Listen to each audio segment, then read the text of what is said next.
멜기세덱은 누구인가?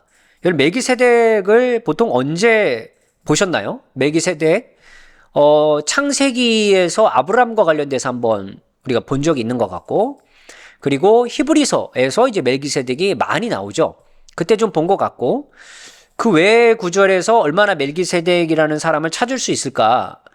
이게 굉장히 사실 그렇게 찾기 쉬운 사람은 좀 아닌 것 같아요. 굉장히 어려운 주제의 사람인데, 그런데 이 성경에서 많이 언급되지 않는 사람이지만 이 인물 자체가 오랫동안 많은 사람들에게 꽤 중요한 주제였던 것 같습니다. 그래서 오늘 이 성경에서 말하는, 그리고 성경 외적인 자료에서 말하는 멜기세덱은 누구인가에 대한 제 나름대로의 간략한 정리를 여러분에게 설명을 해드리고, 아울러 이 멜기세덱에 대한 연구는 훨씬 더 많이 이루어져야 합니다. 그래서 제가 생각하기에는 이게 수용사의 연구로도 꽤 중요한 주제가 될 것 같은데, 그렇게 해서 조금 더 연구가 되는 부분이 있다면 한 번 더 제가 우리 컨텐츠로 소개를 해드리도록 하겠습니다.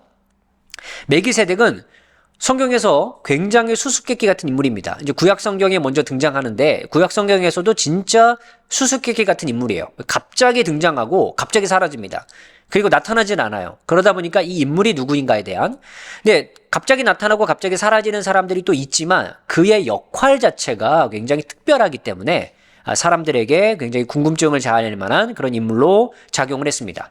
아울러 이제 신약에 들어가서 그의 모습이 갑자기 또 히브리서에 막 등장하기 때문에 더 이제 그런 모습들을 우리가 생각할 수 있게 됐고요. 자, 그래서 멜기세덱에 대한 이야기를 오늘 성경에 나오는 대로 한번 찾아보도록 하겠습니다. 멜기세덱은요, 일단 창세기에 먼저 등장합니다. 아브라함이 롯을 구하기 위해서 이제 참전했던 전쟁, 거기서 승리를 하고 돌아오는 길에 이 멜기세덱을 만납니다. 창세기 14장 기록되어 있습니다. 먼저 본문을 보면요, 살렘 왕 멜기세덱이 떡과 포도주를 가지고 나왔으니 그는 지극히 높으신 하나님의 제사장이더라. 그가 아브라함에게 축복하여 이르되 천지의 주제이시오 지극히 높으신 하나님이여 아브라함에게 복을 주옵소서. 너희 대적을 내 손에 붙이신 지극히 높으신 하나님을 찬송할지로다 하매 아브라함이 그 얻은 것에서 10분의 1을 멜기세덱에게 주었더라 라는 말입니다. 자, 멜기세덱, 여기 제가 표시를 좀 해놓았는데요, 색깔을 좀 다르게. 멜기세덱이라는 히브리어 여기 보이시죠? 자, 여기 히브리어를 읽으면 말키제데크입니다. 말키제데크. 자, 어떻게 이걸 번역할 것인가 의견은 좀 여러 가지가 있어요. 뭐 의의 왕이라고 볼 수도 있고, 정의의 왕이라고도 볼 수도 있고, 나의 왕은 정의롭다 이렇게 볼 수도 있겠습니다만, 구약 성경의 다른 용례를 따지자면 나의 왕은 제데크다 이렇게 번역할 수도 있어요. 그러다 보니까 또 이 제데크가 누구인가, 그러면 여기에 대해서도 또 여러 말을 할 수가 있겠죠. 근데 학자들은 이 왕이라는 이 말, 여기 있죠, 지금 여기. 이 말이 오히려 별칭은 아닐까? 네, 그래서 어떤 이름이라기보다 호칭은 아닐까? 이런 어떤 의견을 제시하는 학자들도 좀 있습니다. 창세기에서는요, 이 본문을 살렘 왕이라고 언급을 합니다. 그리고 오랫동안 이 살렘은 아마도 예루살렘이 아니겠는가? 네, 그렇게 추측을 해왔습니다. 그렇게 이야기를 많이 해왔고요. 근데 그 이유가 여러 가지가 있는데, 일단 시편에 보니까 이 살렘을 이 시온과 연결하는 그런 말이 있기 때문에 그렇고요. 또 하나는 수메르 아카드어에서 예루살렘을 우르 그리고 사림 이렇게 부르는 호칭이 있다 그래요. 그래서 우르와 사림 두 개를 서로 떼놓고 발음하기 때문에 이제 앞부분을 떼고 예루라는 말을 빼고 살렘이라는 말로도 부를 수 있지 않겠는가, 그런 추측 때문에 아마도 살렘을 예루살렘이라고 생각을 했던 것 같습니다. 자, 그래서 이제 예루살렘과 관련된 사람이다라고 이야기를 많이 했고요. 그리고 지금 여기에서는 두 가지 그와 관련된 이야기가 나옵니다. 하나는 왕이고요. 그리고 하나는 제사장이었더라. 그래서 왕과 제사장의 역할을 했던 사람이 멜기세덱이다라고 이제 이야기를 많이 해왔었죠. 그러니까 이 이야기만 있을 뿐이에요. 그 외에 다른 이야기는 좀 안 보입니다. 물론 어떤 분들은 떡과 포도주가 중요한 주제가 아니겠는가 언급하는 분들도 있지만, 이제 그거는 큰 주제는 아닌 것 같고, 오히려 이제 11조와 관련된 10분의 1이 더 중요한 주제가 아닌가 이렇게 언급하시는 분들도 있습니다. 그래서 이 11조는 과연 무엇일까? 일단 여기서 해결하지 못하는 문제는 이 주어가 명확하게 안 나와서 그런데요. 다 3인칭 남성 단수로 나와서 그런데 여기는 지금 아브라함이라는 주어가 있지만 여기 그라고 돼 있죠. 그래서 그가 10분의 1을 그에게 주었더라. 이제 이렇게 번역을 할 수 있다 보니까 과연 11조를 준 사람이 멜기세덱이냐 아니면 아브라함이냐 이제 여기에 따라서 조금 의미가 달라질 수 있다라는 생각을 합니다. 하지만 그래도 많은 분들이 아브라함이 이제 멜기세덱에게 준 것으로 해석을 많이 합니다. 근데 그 이유는 이 멜기세덱은 지금 위에서 호칭해서 보니까 이제 왕이었고 그리고 제사장이었기 때문에 그리고 무엇보다 여기 아브라함에게 축복을 행하는 그런 일을 했기 때문에 아브라함이 관습에 따라서 멜기세덱에게 11조를 주었을 것이다. 이렇게 보는 의견이 있고요. 아울러 이게 11조라고 보기에는 어려울 수도 있다. 그러니까 11조는 우리가 생각하는 흔히 말하는 소득, 지금 여기는 전쟁의 상황이었으니까 이제 전리품이겠죠? 전리품의 10분의 1을 이제 이 제사장에게 준 그런 의미일 수도 있겠습니다만 전쟁에서 얻은 전리품, 지금 여기에 나온 이 전리품은 아마도 분배하기 위한 방식으로 10분의 1을 의미했을 수도 있다라는 거예요. 자, 그래서 민수기와 사무엘상에 그런 비슷한 예가 있지만 이 전쟁에 적극적으로 참여해서 승리에 기여한 사람이 아닐지라도 전쟁에서 나름으로 얻은 전리품인 이 물건들을 서로 나누는 것, 전리품을 함께 나누는 것은 이제 분배를 위한 하나의 방식일 수도 있기 때문에 10분의 1을 준 것이다. 그래서 그가 제사장이었고 자기를 축복해 주었고 이제 이렇기 때문에 줬다라기보다는 그냥 그가 전쟁에 참여하지 않았다고 할지라도 전리품은 모두가 함께 나눠야 할 수익이니 그 전리품을 분배하는 방식 중에 하나로 멜기세덱에게 10분의 1을 주었을 것이다. 그래서 이제 민수기나 사무엘상에서 그와 비슷한 어떤 모습을 우리가 발견할 수 있다라고 보는 의견이 있습니다. 자, 그런데 이와는 달리 아예 이 창세기 14장 18절에서 20절이 앞뒤 구절과 연결되지 않기 때문에 이 본문은 따로 떼어놓고 생각해야 된다. 이런 학자들 때문에 이제 비평학자들이죠.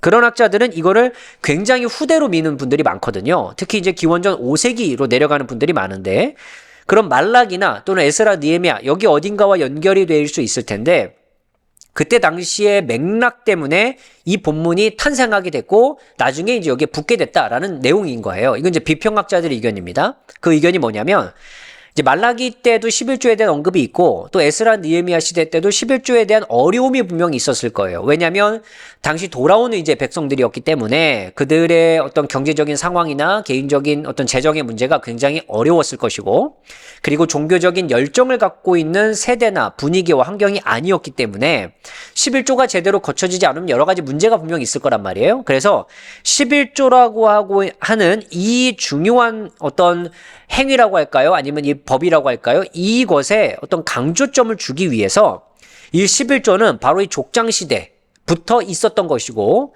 아브라함, 이스라엘의 민족의 조상인 아브라함부터 이게 시작이 됐던 것이고 그 다음에 그 아브라함이 누구에게 줬냐면 바로 거룩한 도시의 수장이라고 볼 수 있는 또 신적 수장이라고 볼 수 있는 멜기세덱에게 주었기 때문에 11조가 우리에게 얼마나 중요한지 알겠니? 라는 어떤 그런 강조점을 주기 위해서 바로 이 본문이 들어갔다라고 이제 보는 학자들도 있습니다. 하지만 이렇게 보든 저렇게 보든 어느 의미에 두느냐에 상관없이 지금 이 창세기 본문에서는 멜기세덱이라는 존재가 누구인지 왕이자 제사장이다. 이 말 외에는 다른 건 몰라요. 우리가 그 외에는 추측할 수 있는 게 없는 것 같습니다. 그래서 처음 나오는 창세기 본문에선 그 정도의 인물이다 라고 생각을 하면 좋을 것 같고요. 그 다음에 등장하는 데가 시편이에요. 시편 110편 4절 보면요. 여호와는 맹세하고 변하지 아니하시리라 이르시기를 너는 멜기세덱의 서열을 따라 영원한 제사장이라 하였도다. 자, 여기에서는 이제 제사장이라는 단어에 좀 초점을 맞추고 있는 것 같습니다. 제사장. 여기에 아주 중요한 점을 좀 두고 있는 것 같아요. 가장 이상적인 예루살렘의 제사장이고 야훼의 영원한 제사장이라고 불리는 것 같습니다. 그리고 인간 왕의 원형이라고 볼 수도 있고요. 그러다 보니까 110편 4절은 아마도 왕권과 제사장권 모든 것을 갖고 있는 존재로 멜기세덱을 언급하는 것 같습니다. 물론 110편은 학자들 사이에서도 굉장히 논란이 있고 해석하기 쉽지 않은 그런 본문이라고 많이 등장을 하는데 다윗과 관련된 또 이야기가 여기에 나와 있고요. 그래서 이 존재는 혹시라도 지금 추측하기로는 메시아가 아닐까, 예? 메시아가 아닐까 그렇게 한번 생각해 볼 수 있을 만한 주제로 말씀드릴 수 있을 것 같긴 해요. 그래서 이게 완전히 똑같진 않습니다만 아마도 창세기에 이어서 뭔가 멜기세덱이 영원한 제사장이고 그 다음에 왕권을 상징하는 그런 존재로 있던 것은 아닐까? 근데 창세기가 과연 이 시편의 저자에 영향을 미쳤을까 안 미쳤을까는 좀 물음표가 될 문제라고 생각을 합니다. 자, 그리고 나서 구약 성경에서는 이제 또 멜기세덱이 등장하지 않아요. 하지만 쿰란 문헌에서는 굉장히 이 멜기세덱이 중요한 주제로 등장하는데, 멜기세덱이 일단요 천상의 위계와 종말론에서 굉장히 높은 지위를 가진 인물로 등장합니다. 그리고 희년주기의 끝에서 빚의 면제와 노예 해방, 죄 용서를 선포하는 어떤 심판의 대리자이기도 하고 그 다음에 속량의 역할을 하는 존재 때문에 제사장의 역할을 감당하는 자로 등장합니다. 하지만 멜기세덱에게 어떤 예전적인 역할이 부여되진 않는 것 같아요. 그러니까 흔히 말하는 제사장적 역할은 잘 안 보이는 것 같기는 합니다. 그리고 벨리알과 악한 영들을 심판하는 그런 심판자로 등장하기도 하고요. 몇 학자들은요, 이 쿰란 문헌에 나와 있는 멜기세덱에 관련된 언급들을 보고 혹시라도 이 미가엘과 동일한 인물이 아닐까라고 추측하기도 하지만 대다수의 학자들은 이런 추정일 뿐이고 미가엘과 동일한 존재로 볼 수는 없다라고 보는 것이 아마 좀 다수의 의견인 것 같습니다. 자, 그래서 쿰란 문헌에 나타난 건 또 시편과 창세기에 나타난 모습과 비슷하게 보이는 것도 있지만 완전히 멜기세덱이라는 존재 자체가 꽤 높은 지위를 가진 사람으로 등장하기 때문에 좀 어떤 영향을 받았는지 아니면 전혀 다른 영향이 있었는지 이게 굉장히 분간하기 어려울 정도인 것 같긴 합니다. 자, 그리고 유대 문헌에 보면요, 여기는 또 다른 새로운 이야기들이 등장하는데요. 노아의 아들인 셈이다, 멜기세덱은. 그리고 아브라함을 만난 후에 대제사장직은 아브라함에게 이양되었다. 그래서 이제 대제사장직이 아브라함부터 시작해서 그 밑으로 쭉 이어지는 어떤 이런 것에 뭔가 정당성을 부여하기 위한 해석이 유대문헌에는 좀 있는 것 같아요. 그리고 사마리아인들도 이제 멜기세덱을 이제 셈이라고 생각합니다. 탈굼에서도 마찬가지고요. 왜 그렇게 생각했냐면요, 성경에 셈의 아들을, 셈은요 자기 아들을 본 다음에 500년을 더 살았다고 말합니다. 그렇다면 아브라함보다 35년을 더 살았을 거예요. 그러니까 아브라함보다 더 오래 살았기 때문에 아마도 아브라함을 만났을 가능성이 있지 않겠는가, 이제 그런 이유들 때문에 이제 이렇게 셈과 멜기세덱을 연결하는 해석이 유대문헌들에는 있었습니다. 아까 쿰란에서 본 것처럼 미가엘과 천사장 미가엘과 연결하는 해석들도 있고요. 또 메시아에 가까운 인물이다라고 보는 해석들도 있습니다.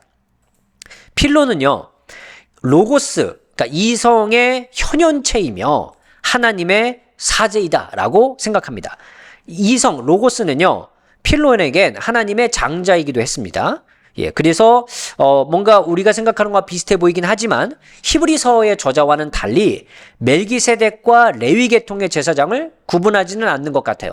히브리서는 레위 계통의 제사장, 아론의 반차를 따르는 이쪽 제사장들과 멜기세덱을 완전히 구분하죠. 그래서 비교할 수 없을 정도라고 이제 언급을 하는데 필로는 그런 언급은 좀 부족한 것 같고요. 자, 요세푸스는요, 이 멜기세덱을 아브라함과 우호 관계에 있었던 가나안의 지도자로 보기도 하고요. 또 그가 예루살렘에서 성전 예배를 시작했고 레위 제사장직의 선조다라고 이제 보는 의견들도 있습니다. 그러니까 여기는 또 굉장히 독특한 의견을 많이 가지고 있죠. 근데 우리에게 중요한 문헌인 이제 신약 성경의 히브리서가 무엇이라고 말하는가? 우린 거기를 또 생각해 보는 것이 굉장히 중요합니다. 자, 히브리서 5장에 보면요.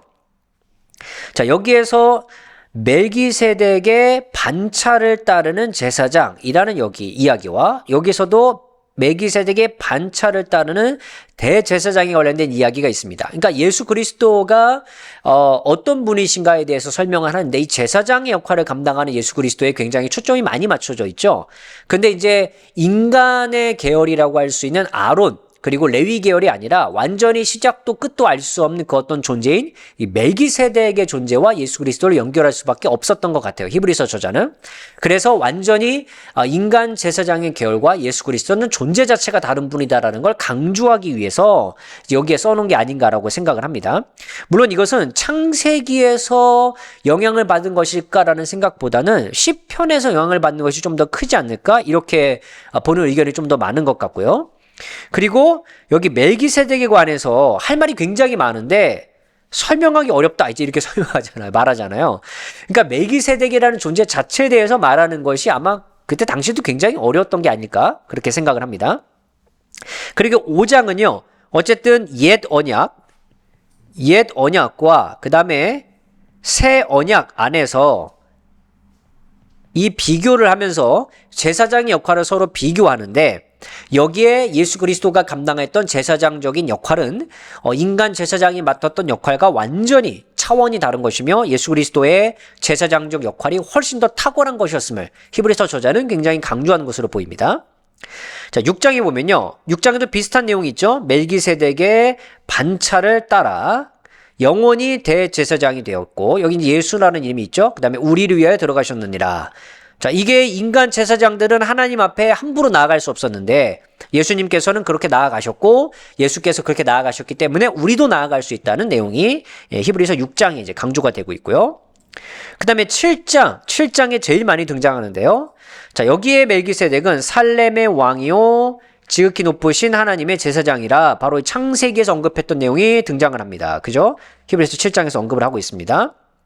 자, 그리고 6장에서도 7장 6절에서도 10분의 1을 취하고 그 다음에 복을 빈 사람으로. 그러니까 여기 7장 1절 6절은 다 창세기 나왔던 내용을 다시 한번 설명을 해주고 있습니다. 자, 그리고 나서 10절에서 11절 15절 17절 보니까 레위는 이미 자기 조상의 허리에 있었습니다. 네, 이렇게 말하니까 지금 레위 제사장의 계열, 이 아론의 반차를 따르는 사람들과 멜기세덱은 완전히 다르다라고 하는 것을 분명히 또 언급을 하고 있고요. 그죠? 자, 그 다음에 이제 멜기세덱의 반차를 따르는 내용이 또 등장하고요. 자, 그래서 아론의 반차를 따르는 레위계 제사장직의 효력은 더 이상 이제 의미가 없고, 네, 그건 더 이상 의미가 없고 히브리서의 저자는 예수 그리스도께서 행하시는 제사장적 역할이 훨씬 더 중요하다는 것을 지금 이 본문에서 강조하고 있는 것 같습니다. 그런데 제 생각이 의견이 정확한지 모르겠습니다만 아마 히브리서의 어떤 이 편지를 받아보았던 공동체 그들의 맥락은 아마 이 모세의 율법의 어떤 제의로 회귀하고 싶어하는 그런 마음이 있었기 때문에 히브리서 저자는 그런 건 무의미한 거다. 예수 그리스도께서 행하신 제사장의 사역이 훨씬 더 우리에게 중요한 것이다라는 걸 강조하기 위해서 아마 이런 내용이 들어간 것은 아닐까? 그런 추측을 좀 한번 해보게 됐고요. 지금 여기 히브리서에서 나타난 기독교 공동체 안에서의 모습은 분명히 유대문헌이나 쿰란문헌에서 나타났던 모습과 좀 다른 것 같아요. 거기에서는 멜기세덱이라는 존재 자체가 얼마나 위대하고 멋지고 그리고 막 뭐 이런지에 대한 그 멜기세덱의 존재 자체를 좀 그러니까 위상을 좀 높이는 내용들이 많았다면 히브리서는 멜기세덱은 그냥 구약에 있었던 그 모습 그대로 있고 그와 같은 아니면 그와의 반차를 따르는 그런 예수 그리스도에 대해서 더 집중하고 예수님에 대해서 더 핵심을 맞추고 있지 멜기세덱이라는 존재 자체를 뭔가 띄우는 그런 현상은 좀 없는 것 같아요. 네, 제가 보기에는. 근데 이후에 이 고대 해석가들 뭐 초대 교부들이나 이들을 보면요. 암브로시우스나 오리게네스나 디디무스는 이제 천사로 멜기세덱을 보기도 해요. 물론 암브로시우스는 또 다른 책에서 예수님을 멜기세덱과 연결하는 그런 해석을 하기도 했습니다. 그 다음에 히에라카스, 오리게네스의 제자는요. 성령의 성육신이다. 뭐 이렇게 또 설명하기도 했고요. 또 시리아인 에프렘은요. 유대 전통과 비슷하게 셈이라고 또 설명하기도 했습니다. 고대 해석가들은 또 완전히 멜기세덱을 다른 존재로 좀 그렸던 것 같아요. 근데 제가 보기에는 이제 우리 기독교 공동체 안에서 이렇게 초대 교부들에 관련된 내용들은 더 많이 찾아봐야 되겠습니다만 일단 이 중간기 문헌에 있었던 대부분의 내용들이 멜기세덱이라는 존재 자체의 위상을 높이고 그에게 뭔가의 영향력을 부여하고 막 이런 해석이 좀 주를 이루었다면 오히려 히브리서라는 신약 성경에서는 그런 멜기세덱의 존재 자체에 대한 어떤 위상보다는 그냥 그런 존재는 창세기나 시편에서 보이는 그런 존재 그러니까 어디서 시작했는지 어디서 끝난지도 모르는 그런 존재로 있고 그런 존재의 반차를 따르는 예수 그리스도가 있는데 그 예수 그리스도가 바로 우리를 하나님께 나아가게 했고 그의 제사장적 역할이 우리에게 중요한 것이며 그의 어떤 죽음과 그 다음에 부활이 우리에게 굉장히 중요한 것이다라는 걸 더 확증하고 더 강조하기 위한 것으로 이 멜기세덱을 설명하지 이 멜기세덱의 위상을 높이는 것에는 크게 관심이 없던 것이 아닌가 저는 그렇게 좀 생각을 해보게 됐거든요. 그래서 저는 이 멜기세덱을 연구하면서 이 멜기세덱의 구약 본문, 그리고 70인역, 그리고 탈굼, 아울러서 유대의 여러 문헌들, 거기에는 뭐 미드라시, 탈무드 등등이 이제 포함될 거고, 그 다음에 요세푸스와 필론, 그 다음에 나아가서 이게 초대 교부들, 그 다음에 신약 성경, 이 등등의 내용들을 보니까 멜기세덱에 대해서도 굉장히 이 수용의 어떤 역사들이 좀 있는 것 같아요. 그래서 이제 수용사로 만약에 멜기세덱을 좀 풀어가 본다면 분명히 또 다른 어떤 재미있고 흥미로운 지점들을 발견할 수 있지 않을까, 좀 그렇게 좀 생각을 해보게 됐습니다. 그래서 제가 이제 정리해드리고 싶은 의견은, 멜기세덱은 누구인가? 만약 저에게 여쭤보신다면 구약성경에서 멜기세덱은 왕이자 제사장으로 그냥 등장한 어떤 한 인물이고 누군지는 정확하게 모르겠다. 히브리서에서 등장하는 멜기세덱은 그 존재가 그냥 구약성경에 등장했던 인물로 그릴 뿐, 그 존재가 어떤 존재인지 알 수 없는 것처럼 그의 반차를 따라 예수 그리스도께서 오셔서 예수 그리스도는 제사장으로 또 왕으로서 그의 역할을 충실히 감당한 것에 더 집중을 했지, 멜기세덱이라는 존재 자체에 크게 관심을 갖진 않았다라는 쪽으로 제가 정리를 해본다면, 굳이 멜기세덱의 존재 자체를 우리가 파악하는 것이 과연 의미가 있을까? 이런 생각을 좀 해보게 됐거든요. 물론 이제 연구하는 쪽에서의 멜기세덱의 존재에 대한 연구와 그냥 어떤 신앙적인 의미에서 멜기세덱에 대한 연구는 조금 차이가 있을 거라고 생각하지만, 제가 어쨌든 여기까지 연구했을 땐 이렇게 멜기세덱을 정리해 볼 수 있을 것 같고, 앞으로 멜기세덱에 대해서는 제가 시간이 나는 대로 좀 더 수용사를 좀 더 한번 적용해 봐서 멜기세덱이 어떻게 이 그들의 맥락 속에서 수용이 되어 왔는지를 알면 또 흥미로운 주제를 찾을 수 있을 것 같습니다. 많은 그런 주제를 찾게 된다면 또 제가 컨텐츠로 준비해서 또 여러분과 함께 나눌 수 있도록 하겠습니다. 자, 여러분이 알고 계신 멜기세덱 어떤 존재였는지 여러분의 의견을 또 함께 남겨주시면 감사하겠고, 혹시 제가 말씀드렸던 내용 중에 오류가 있다면 오류를 또 수정해 주시면 좋겠고, 또 제가 말씀드리지 않았던 내용들 중에 여러분이 알고 계신 멜기세덱이라는 존재에 대해서 알고 있는 여러분의 의견이 있으시다면 또 자유롭게 남겨주시면 감사하겠습니다. 오늘의 컨텐츠가 도움이 되셨다면 유튜브 멤버십이나 네이버 프리미엄 컨텐츠 오늘의 구약 공부를 구독하신다면 구약을 더 깊이 배우실 수 있습니다.